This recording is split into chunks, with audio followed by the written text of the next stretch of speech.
I never thought a peaceful weekend getaway could turn into my greatest nightmare. One moment, I was enjoying the ocean breeze. The next, I was standing alone on an empty pier. No phone, no money, no way back home. My husband and his friends thought it would be funny to leave me stranded in a place where no one spoke my language. But what they didn't know was how far I'd go to survive and how much stronger I'd become without them. In just a few days, I went from being abandoned to becoming the heartbeat of a town I never knew. From hauling fish at dawn to running my own little business by the sea. From silent tears to smiling with newfound freedom. This isn't just a survival story, it's a transformation. And trust me, by the end, you won't believe who came crawling back and how I answered. If you enjoy true stories of strength, redemption, and a little revenge, subscribe now so you won't miss stories that could inspire your next chapter. Now, let me take you back to the moment it all began. Would you have stayed or walked away forever? That morning started like any other. Sunshine spilling through the curtains, the soft murmur of waves nearby, and the comfort of knowing I was on a long-awaited trip with my husband. But sometimes, the people closest to you can break your heart in ways you never expect. It was a small misunderstanding over something silly, a harmless disagreement about which cafe to have breakfast at. I thought it would pass. I thought he'd cool off, like always. Instead, when I stepped out of the gift shop, clutching a tiny seashell keychain, the car was gone. At first, I laughed. Surely, it was a joke, a quick prank, nothing more. But as the minutes turned into hours, and my phone's last signal blinked out, something cold settled in my chest. He really left me. In a town where I knew no one, no wallet, no phone, just the clothes on my back, and a cheap keychain, the only thing I had bought that day. And it hit me. Maybe for the first time in my life, I was completely alone. You see, it's strange how quickly a heart can go from hope to heartbreak, from love to feeling utterly disposable. Have you ever wondered what you'd do if the person you trusted most treated you like you meant nothing? Before I continue, if you believe in second chances, in new beginnings even when life throws you down, subscribe now so you can come back to this story or discover others that might just change your perspective. I stood there, frozen, until a rough voice behind me broke the silence. An old fisherman, eyes crinkled from the sun, holding out a bottle of water, gesturing toward his tiny boat. And just like that, my story didn't end on that pier. It was only beginning. I followed the old fisherman, not knowing what to expect. His English was broken, but his kindness needed no translation. He brought me to a small shed by the docks, offered me a battered chair, and poured me a cup of the strongest coffee I'd ever tasted. My hands were trembling, but not from the caffeine. I stared out at the waves, and for the first time, the beauty of the ocean felt cruel. The same waters I admired were now a barrier between me and everything I knew. I tried calling my husband, straight to voicemail. I tried calling his friends, no answer. I tried logging into my email, but without my phone, I couldn't verify my identity. Every safety net I thought I had vanished in a matter of hours. Have you ever realized that your entire life was tied to people who could vanish and leave you with nothing? My eyes welled up, and for a moment, I just let it happen. Tears streamed down my face. My shoulders shook, because in that moment, I wasn't just abandoned. I felt erased. But life has a way of sending you little sparks of hope, even in your darkest hours. The fisherman pointed to a nearby market, then to my stomach, and smiled. I hadn't realized I hadn't eaten since morning. I stood up, wiped my face, and thanked him with a nod. Maybe I couldn't go home, but I could get through today. At the market, it became painfully clear I was a foreigner in every sense. The vendors greeted me with smiles, but the moment I tried to speak, confusion clouded their faces. I pointed to a sandwich, tried to pay with my few coins, only to realize I was short, embarrassed. I placed the sandwich back, but the old woman running the stall pushed it back into my hands, shook her head, and pressed her fingers over her heart. Kindness from strangers. When the people who vowed to love me had turned their backs, I sat on a bench, biting into that sandwich, and for a brief second, it tasted better than any luxury meal I'd ever had, because it was freedom. It was proof that I could survive, one step, one meal, one moment at a time. Still, reality was sinking in. Night would fall. I had no hotel, no ID, no booking, nothing. I tried asking around, but without ID, no place would let me stay. Some shrugged, others waved me away. One receptionist even called me a crazy tourist under her breath, thinking I wouldn't understand. I did, and it stung more than I wanted to admit. But amidst the humiliation, something stirred inside me. I could cry in a corner, or I could figure it out. If you've ever been knocked down and forced to start over, you know the feeling. And if you believe in the power of getting back up, subscribe now so you can return to this story and discover others that will lift you up. That evening, with the sky turning pink, I walked back to the docks. The fisherman waved me over, then handed me a mop and pointed at his little fish stall. No words, no explanations, just an understanding.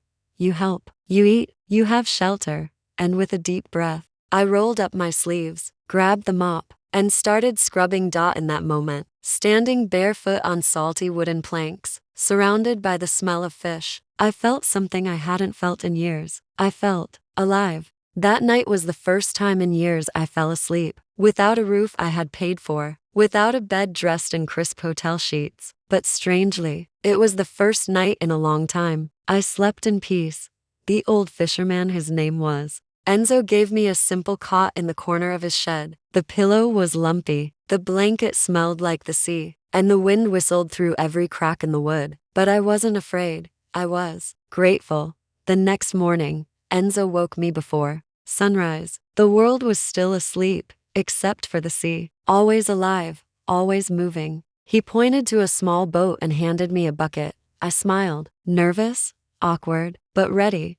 We set off into the open water, rocking gently with every wave. It was quiet, no phones, no emails, no angry voices, just the sound of seagulls and the splashing of oars. For the first hour, I was hopeless. My hands fumbled with the fishing lines. I kept getting the hooks tangled. And once, I nearly toppled overboard when a fish tugged harder than I expected. Enzo just laughed, a big, hearty laugh that made the morning sun seem even warmer. Maybe it was the fresh air. Maybe it was the simplicity. But for the first time in years, I wasn't worrying about making someone else happy. I wasn't apologizing for not being perfect. I was just living. Later, as we returned to shore, Enzo pointed at the market stalls and then at the fish in the bucket. It didn't take much to understand. We were going to sell them, work for food, work for survival.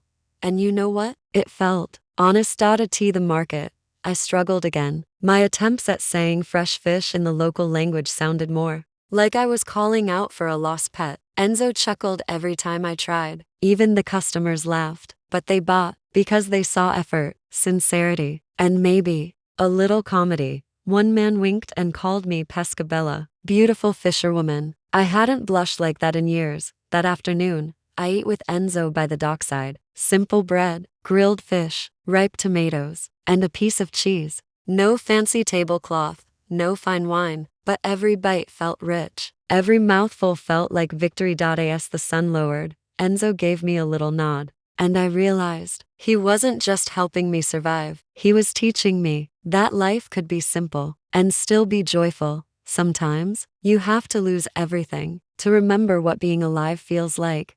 I looked down at my hands, scraped, tired, smelling like fish, and I smiled, not because things were easy, but because, for the first time, I was doing something for me. If you believe life can give you second chances in the most unexpected ways, subscribe to this channel so you can come back to stories like these whenever you need hope. The market closed as evening fell, but Enzo didn't let me return to the old shed. Instead, he led me through winding alleys, past colorful little houses, to the home of a woman named Lucia. Lucia greeted me with a warm embrace and eyes that reminded me of my mother's. Soft, knowing, kind.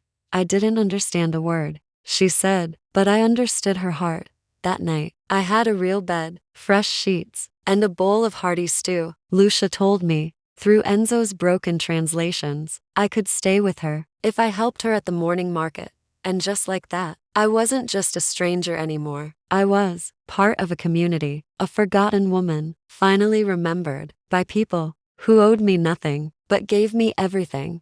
And that was just the beginning. Morning came early, but this time, I woke up with something I hadn't felt in days. Purpose. Lucia had already been up, humming a soft tune, kneading dough in her tiny kitchen that smelled like fresh bread and coffee. When I stepped out into the cool morning air, the sky was just beginning to glow pink. Enzo was already waiting by the corner, waving his calloused hand, while Lucia packed her little cart with fresh loaves, olives, and cheeses. Today, I was no longer just the lost tourist. I was part of their world. The market came alive, like a scene from an old movie. Children giggling, merchants shouting, the salty sea breeze mixing with the smell of roasting chestnuts. Lucia showed me the ropes, how to arrange bread just right, how to call out specials in a way that made people smile, and how to slip in little samples to make a sale. A tea first. I fumbled. My pronunciation was terrible. My hands were clumsy, and I confused discount with disaster more times than I could count. One man asked for 2 loaves,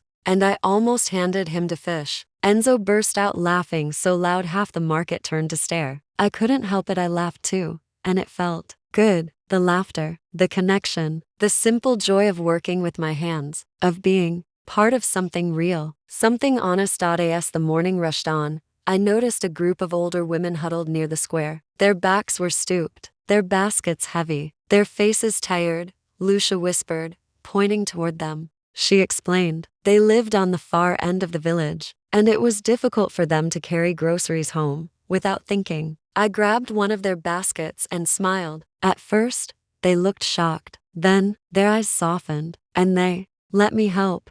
That became my little side job. Between selling bread and fish, I became the delivery girl for the grandmothers of the market. Every trip, every basket carried, earned me something special. A warm smile, a gentle pat on the hand, a slice of sweet cake, even a small coin slipped into my pocket. One grandmother, her name was Elena, insisted on calling me Stella, Star. Every time I came by, she told stories of her youth, mixing broken English with wild hand gestures. I couldn't understand half of it, but I felt every word. There was one time, I was balancing 3 baskets on my arms, walking through the narrow street, when a stubborn little goat blocked my path. No matter how much I shooed, it stood its ground, chewing something that definitely looked like my scarf. A group of teenagers nearby clapped and laughed. One even recorded the whole scene on their phone. That clip, apparently, went viral. I went to bed that night, exhausted, limbs aching, but my heart full. I thought about how, just days ago, I was crying on a cold pier, and now, I was sharing meals, hearing stories, laughing, truly laughing. It made me realize, sometimes you don't need luxury, or big vacations, or perfect Instagram moments. Sometimes, you just need purpose, a place where you're useful, a community where you're seen. And if you've ever felt forgotten, or invisible, let me remind you, life has a funny way of pulling you back into the light. Subscribe now, so you can come back to this story anytime, or discover others that remind you of life's simple joys. That evening, as we packed up, Lucia handed me a small envelope. Inside, a few bills, coins, enough to buy a real meal, or a ferry ticket home. But as I stared down at it, I felt no rush, no desire to run back, because for the first time, in a very long time, I didn't feel like running. I felt like staying. And little did I know, the best and most surprising part of my journey was still waiting for me. By the end of that week, I was no longer the woman who arrived broken and abandoned. I was someone else, someone I hadn't seen in years, someone confident. Each morning, I walked through the narrow alleys with my head held a little higher, my steps a little stronger. The locals no longer whispered behind my back. Now, they waved and smiled, calling me by name. Lucia taught me to bake rustic bread from scratch. And even though my first few loaves came out looking like lumpy bricks, by the 3rd day, my bread actually sold out before noon. Enzo showed me how to clean fish without making a mess. Well, without making too much of a mess. I learned how to count money in a new currency, how to bargain without sounding rude, and more importantly, how to laugh when I made mistakes. One day, a festival was announced, a small celebration by the beach. Music, dancing, food, and storytelling. Lucia insisted I go. Enzo even found me a bright red scarf to wear. I felt nervous. I hadn't danced in public in years. I barely remembered how to move without feeling self-conscious. But that evening, the sea shimmered under the moonlight, the villagers lit candles, and someone tugged my hand, pulling me into the circle. The music was fast, full of life, and before I knew it, my feet were moving, awkward at first, but then, natural.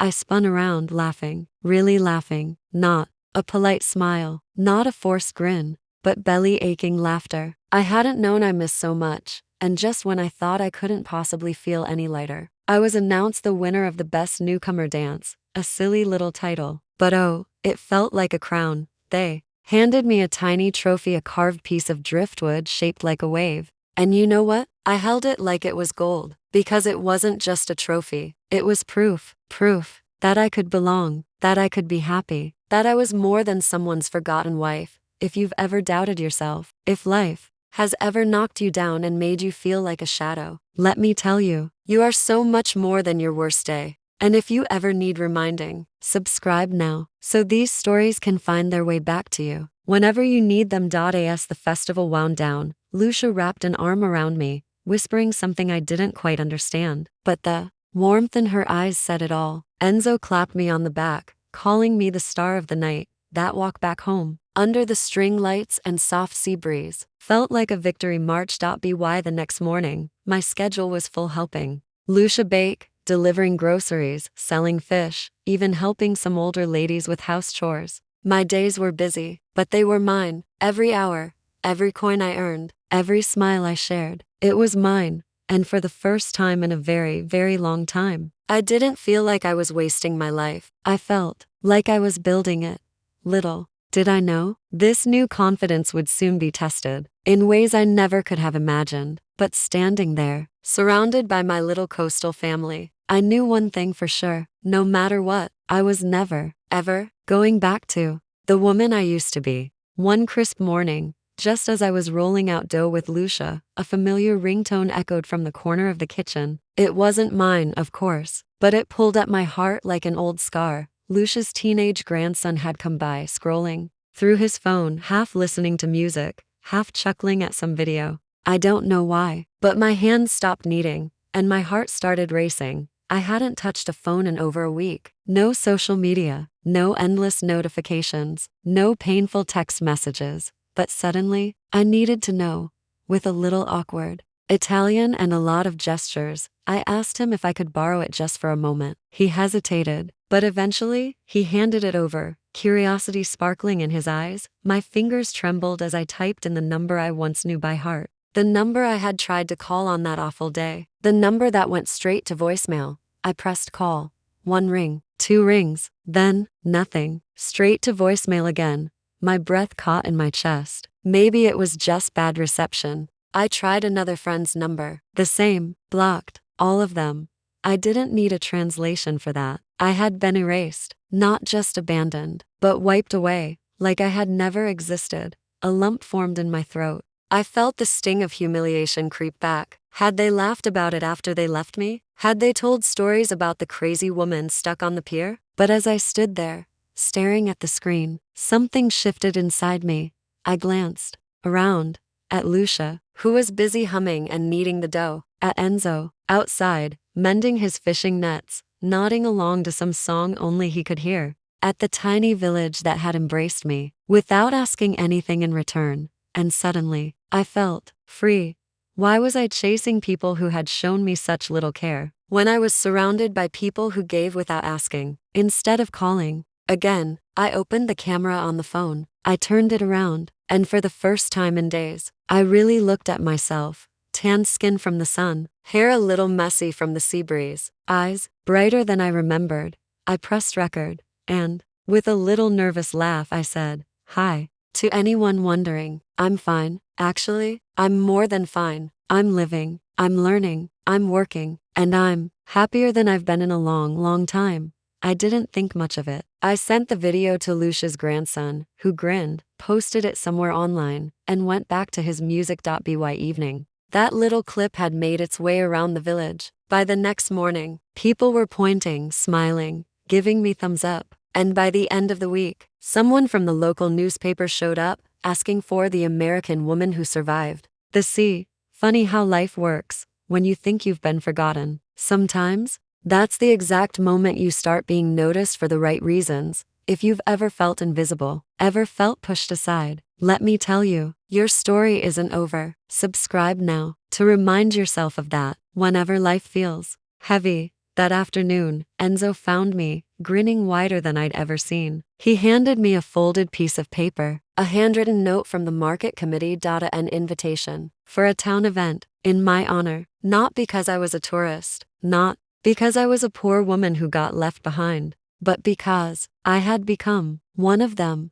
And for the first time in my entire life, I felt chosen, not by a man, not by a relationship, but by a community, by life itself. And deep down, I knew something big was about to happen, something that would change everything. The days rolled on, but this time, I wasn't just surviving, I was thriving. With Enzo's help, I got a spot at the weekly market, not just to sell fish, but to open a tiny snack stall. Lucia taught me to make her famous fried anchovies, fresh sandwiches, and crispy lemon cookies that made even the grumpiest sailors smile. At first, I worried, would anyone buy from me? Would they trust the stranger in town? But something funny happened. People didn't just buy, they came back. And they brought friends. Every morning, I'd set up my little wooden cart, the smell of warm bread and fried fish drifting through the salty air. And by noon, I'd be nearly sold out. Children called me Miss Stella. The nickname Elena had given me stuck like glue. I was happy. No one was waiting for me to fail. No one was criticizing my every move. No one was keeping score. I was free. For the first time in decades. One day, the unimaginable happened. Lucia's grandson came running, phone in hand, face pale. Stella, video, big, very big. He panted. My little video, the one I barely remembered recording, had been picked up by a national travel blog. Thousands, then hundreds of thousands, had seen it. My simple words, my laugh, my story, had spread like wildfire. People left comments like, "She turned betrayal into freedom. A story every woman needs to hear. Where is this village? I want to go." It was overwhelming, humbling, and a little funny. Me, the same woman who used to be afraid to speak up, was now being called inspirational. Then, another message came, from a man I once knew too. Well, my husband. At first, I didn't believe it, but there it was. His name, his number, his pitiful little message. "I think we need to talk. Come home. We can fix this." I almost dropped the phone from laughing. Lucia raised an eyebrow. Enzo shook his head with a knowing grin. And for the first time, I felt something I never thought I'd feel toward him. Pity. Later that day, he showed up. Yes, actually showed up. Like a scene from one of those bad romance movies. There he was. Sunglasses, expensive shoes, fake regret painted across his face. He tried to spin his words. It was a mistake, a joke. "We didn't mean for it to get so far. You know how the guys are." The old me might have listened. The woman standing in front of him now didn't flinch. I looked him in the eye, steady, calm, with Enzo and Lucia standing proudly by my side, and said, "You didn't just leave me behind. You left yourself behind. You just didn't notice." The crowd around us, customers, friends, locals, all stood silently, watching this moment unfold. And then, as if life itself wrote the script, someone clapped, then another, and another, until the entire market was applauding. For me, for my strength, for my freedom. If you've ever felt small, made to feel worthless by someone who didn't deserve your love, remember this moment, and subscribe, so you never forget how much power you hold inside you. Even on your darkest days, he stood there, stunned, realizing the woman he thought was weak had become stronger than he ever imagined. And I turned around, head high, heart light, and walked away. That afternoon, instead of feeling sadness, I felt joy. Instead of feeling revenge, I felt release. Because in the end, I didn't need to win him back. I didn't need to prove anything. I had already won. The day I chose myself. The next morning, the sea looked different. Not because the waves had changed, but because I had changed. I walked along the same dock where I was once abandoned. Except this time, my steps were steady, my heart was light, and my mind was clear. I wasn't that forgotten woman anymore. I was Stella, a woman who had built something, not from luxury, but from raw grit, kindness, and the simple strength of starting over. With Lucia's encouragement, I expanded my stall. Fresh bread in the mornings, golden fried snacks by midday, and in the evenings, sunset picnics by the sea for travelers who wanted something authentic, something real. Enzo helped me get a small boat of my own. It wasn't fancy. It wobbled in the waves and leaked just a little, but it was mine. He taught me how to steer it, how to read the tides, how to fish just enough for the day, and more importantly, how to smile through every splash and every sunburn. Before I knew it, tourists weren't just passing through the village. They were staying longer, asking about the American woman who made a new life by the sea. A young couple asked me to guide their afternoon boat tour. A group of women midlife travelers wanted cooking lessons. Even local businesses came to me, asking for tips on drawing more visitors, and suddenly, I wasn't just surviving. I was thriving, leading, inspiring. One day, Elena, the sweet old grandmother who called me Stella, tugged my sleeve. After a bustling morning, in her gentle, raspy voice, she said, "You make our village shine brighter. Don't leave." I blinked back tears. I realized I didn't want to leave. Not now. Not ever.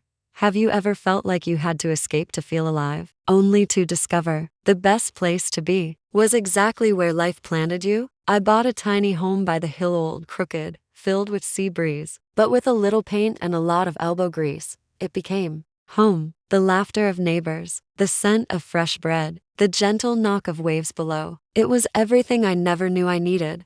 And every morning, as I opened my little stall, welcomed familiar faces, and waved to new travelers, I felt proud. Proud of my scars, proud of my journey, proud of the life I had rebuilt, piece by piece, with my own two hands. Sometimes people ask, "Don't you miss your old life?" And I smile, because I don't. I left behind something empty, and found something real. I found family, not bound by blood, but by kindness. I found purpose, not chained to someone else's dreams, but anchored in my own. And I found me. If you've ever been broken, if life has ever knocked you down so hard you thought you couldn't get back up, I promise you, your story isn't over. It's just waiting for you to start writing the next chapter. Subscribe now, so whenever you feel stuck, whenever you forget your own strength, you can come back to stories like this and remember who you truly are. Today, the sea still sings its song, the wind still carries its whispers, but I no longer hear it with fear. I hear it with freedom, because I wasn't just left behind. I was reborn by the sea. As someone who's spent years studying human resilience, I can tell you, stories like this are more than just entertainment. They are powerful reminders that the worst moments in life can become the starting point for something extraordinary. Think about it. How many of us stay trapped in comfort zones, in toxic relationships, in jobs or routines that drain our spirit, simply because we fear the unknown? And yet, sometimes, it's precisely when we're thrown into the unknown, stripped of everything, that we finally discover who we are. Not the version of ourselves shaped by others, but the version that's raw, authentic, and strong. This story wasn't just about revenge or escape. It was about rediscovering joy through simplicity, finding strength through struggle, and reclaiming freedom, not by running away, but by standing tall and choosing yourself. Now, I'd love to hear from you. Have you ever had a moment where life forced you to start over, where you lost everything, but found something far greater in return? Share your experience in the comments. Your story might be the light someone else needs today. And if this story made you feel something real, if it reminded you of your own strength, then I invite you to subscribe. Because this channel is filled with true stories of resilience, second chances, and quiet victories that can restore your faith in life. Don't just watch and leave. Join this growing community, where every story reminds us that it's never too late to start living fully. Thank you for spending your time with me today. And if you're ready, let's meet again in the next story.